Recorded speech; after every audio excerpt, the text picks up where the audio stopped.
we're gonna see the Terry Cloud for our first winners match of the day.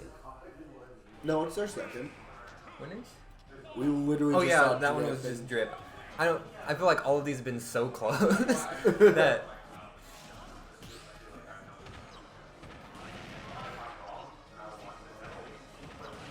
Yeah, we're going to start him right now. We're going to see a couple immediate rising tackles coming in from Dopamine.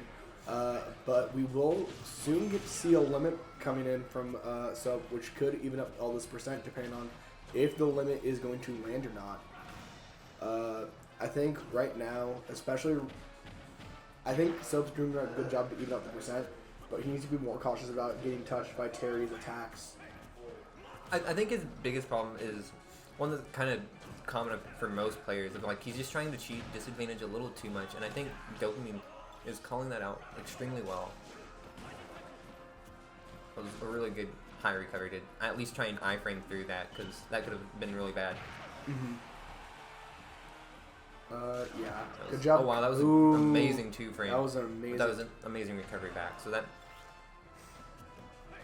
Yeah, that's kind of something that you got to be ready for, especially especially when you're going against an opponent. You got to understand what they can do to just take away your stuff and just stay calm the entire time.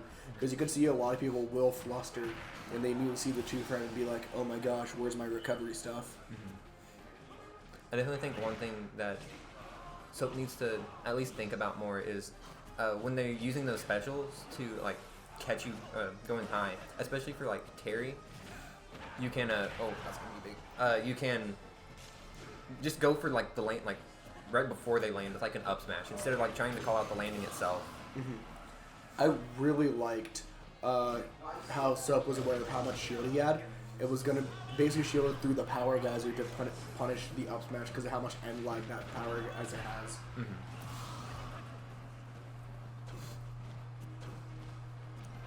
I also think it would be a little bit beneficial for Soap to just wait a second when he's the one in advantage, because Dopamine a lot of this time has been like pressing a button there, and every time that Cloud is like trying to also press in, he's losing that interaction. But if he stayed a little bit farther back and then just whiff punished, I feel like it'd be a lot easier to be doing, especially in the air, because you have to go through the total frames instead of just like in neutral, where a lot of Terry's moves are pretty safe.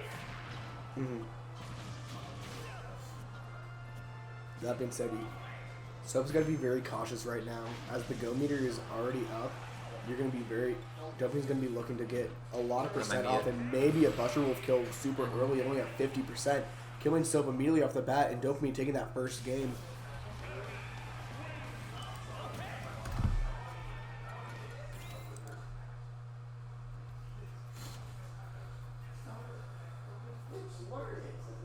I definitely remember back when Soap played PT, he wasn't really too afraid of like any of the FGC characters. So I feel like that's kind of moving over with the Cloud, because I feel like Cloud and all of them kind of do just as well, and I don't think it helps. Like, I don't think he's played against them enough to really understand.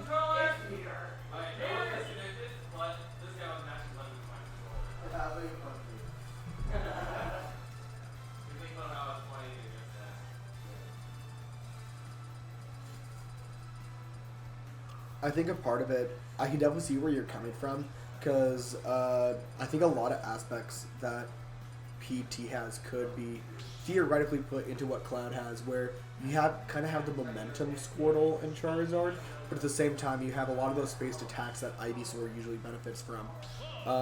It's kind of one of those things where it's just kind of a different way of how to recover and how to play defensively. While Advantage 8 and Neutral will be kind of similar to all three Pokemon, it's going to be more of how you're going to handle disadvantage, I would say. I also feel like along with disadvantage, it also do like all the pressure that all of them have is extremely hard. Even on Cloud, who has a really good up B, a lot of Terry's moves are like extremely safe. So you have to catch the moves almost rising instead of any type of falling, because they're just that safe. And then there's also the risk of them being special canceled on your shield and then just blowing you up for that. I think also another thing that Soap could realize is one thing I do as Game & Watch is I just wait for the roll in, because it's, you know, the Shoto roll in basically. They're gonna roll in down tilt. If you react to that well enough, you can just up B it for free. or just like grab or any type of reaction like that.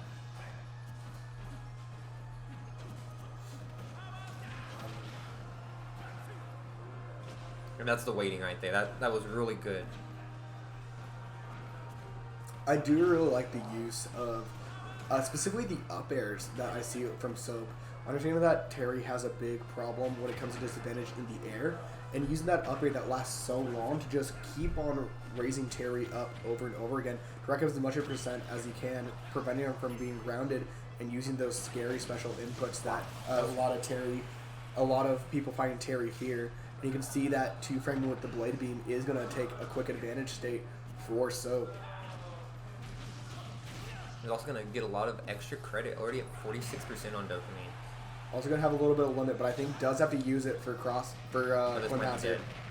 Yeah. Yeah, that's going to be dead, but a nice 46% isn't too shabby for Soap. That being said, that is something that Dopamine can easily claim back with just a few combo strains. I think another thing that would help is trying to figure out what's happening after these special buttons. Because he's trying to punish a power dunk that's like almost across the stage, but there is no in lag on that far away to catch. Oh, that was a really good anti-air coming from Dopamine. Ooh, I don't really agree with the cross slash play right there. I don't know if it was a misinput, maybe trying to do a B reversed Blade Beam. I don't agree with that at all, yeah. He should really just be going up for a dash attack or just trying to win the neutral every time Dopamine is missing these uppies. I think one thing to keep note of, there are a couple of exceptions with Terry's moves, for example, landing lag with the power dunk, but a lot of Terry's specials do have a decent amount of end lag that Cloud back air would be able to quickly punish. I mean, neutral special and crack shoot both also are fairly lagless. It's the main laggy one is forward special and obviously up B, but the up B's not being punished well. And I feel like if he just went for a lighter punish there, it would be a lot more beneficial. Yeah, I mean, the reason why I kind of bring that up is you don't really see Dopamine use crack shoot or neutral B in an advantage state, rather more for neutral, and maybe trying to like get the opportunity to be in advantage state. Yeah, he's mostly just using power dunk, which is one of the other more safe moves. Like this is that move I think it's gonna be a Tiger Knee, which makes it plus on shield. Yeah. But I think the turnaround was what kept the jab from working. Probably was just a little too far away. All right. We are in last stock for both players, but Cloud does have limit and can get a good amount of percent onto Dopamine. You can see that Dopamine's just kind of trying to play around Soap right now, trying to see if they can prolong the time before limit goes away. And Soap is going to use that Blade Beam to remove the limit, which is looking a little bit scary for him right now, especially since Terry is just keeping him off stage. And that Rising Tackle is going to take that stock, making it an 0-2 for Dopamine's favor. Yeah, for sure. I think one thing that still keeps like affecting Soap is when he's in disadvantage. I know it's scary, especially to go off stage as Cloud, but also swinging in can be just as detrimental, especially at kill percent versus Terry.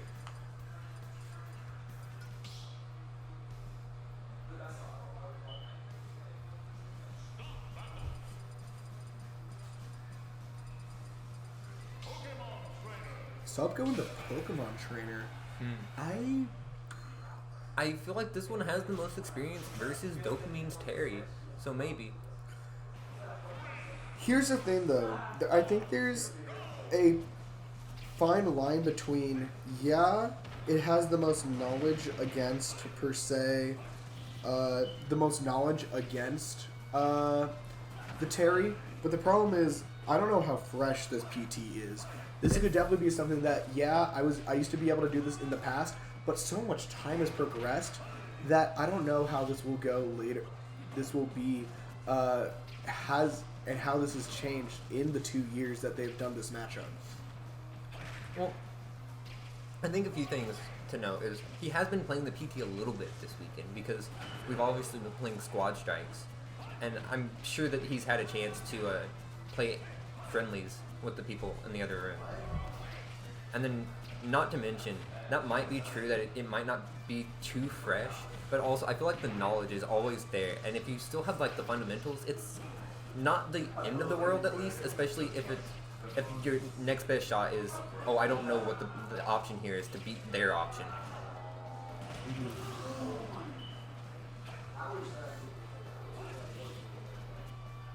I will say, I think one thing that is doing really well right now is the Ivysaur just kind of being able to get a lot of advantage stuff, keeping the right spacing, keeping them stuck in the air with the up air. Just a quick kill with the down air. Charizard isn't going to do a lot, but immediately the play, okay, just giving over Squirtle into Ivy. I think for something that isn't as fresh, I think I like that. Squirtle is, in my opinion, the hardest one to learn, but it is the one that gives the most advantage. I think if some people benefit more off of Ivy than Squirtle, and I know that I think with the recency that he's been playing with sword characters, I think Ivy would be the safer option rather than just trying to go for a lot of fast combos with Squirtle. I also feel like in this matchup, Ivysaur is the play. I feel like Ivysaur does well versus characters that I'm not really don't play the game, but have slight problems with actually getting in sometimes, especially versus zoners like that. Because I know for sure Ivy's like the character to go versus like Steve, Luigi, and then even the Shotos. I've heard that if you want to play Ivy versus them, like PT versus them, you go Ivy, because obviously Charizard's a big body. He's gonna get hit every time, and then you have to box Squirtle versus these Shotos who have better boxing, just point blank.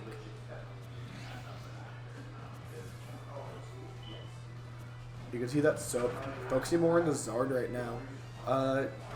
Hoping to see that you can get a quick kill in before the winner side is done. But Dopamine just relying a lot on those fast heavy strains, but the up he's going to immediately get rid of Go. But Charizard is still at a very high percent. Maybe not necessarily right now, but we could see very soon a jab rising tackle take this set entirely and put Dopamine into winners finals. I'm not too sure if one would kill right now, but definitely after a little bit of percent. Like Yeah, right I'm here, not- it might. I think this is a maybe situation. This one might, yeah. Yeah. I think after the jab percent, I think it barely would have done it. Yep. But that is going to be the set right there. Dopamine 3-0 over Soap. Moving on to go